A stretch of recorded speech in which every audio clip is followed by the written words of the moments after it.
యేసుక్రీస్తు ప్రభువు వలె గెలుపొంది పరలోకమును సంతోషపరచవలెను. క్రొత్త నిబంధనలో పరలోకములో సంతోషము కలిగినని 3 చోట్ల వ్రాయబడింది.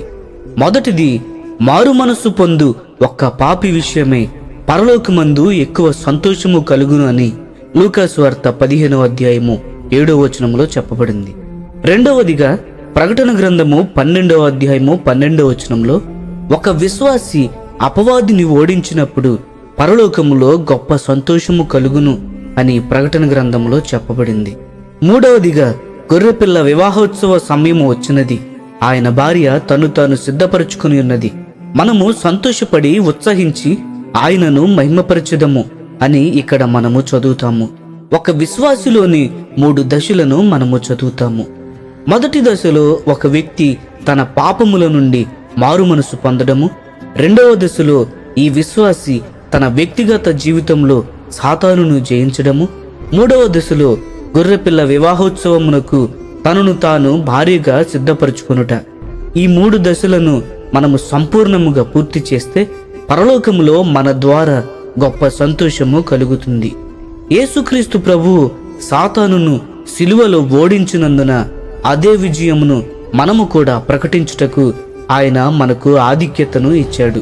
సమాధానకర్తయగు దేవుడు సాతానును మీ కాళ్ల క్రింద శీఘ్రముగా చితుక త్రొక్కించును అని రోమిలకు రాసిన పత్రిక 16వ అధ్యాయము 20వ వచనంలో చెప్పబడింది.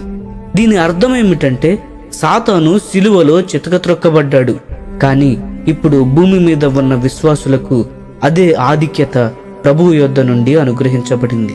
ప్రకటన గ్రంథము 12వ అధ్యాయము 4వ వచనంలో సాతాను శిశువును మృంగివేయవలనని చూస్తాడు. అందులో కూడా సాతాను ఓడిపోయాడు. సాతాను మిఖాయేలు మరియు ఇతర దేవదూతలతో ఆకాశంలో యుద్ధం చేశాడు. సాతాను అందులో కూడా ఓడిపోయాడు. అదే సాతాను ఇప్పుడు మనతో కూడా యుద్ధం చేస్తున్నాడు. అతడు మనలను ఓడించగలడా? ఓడించకూడదు.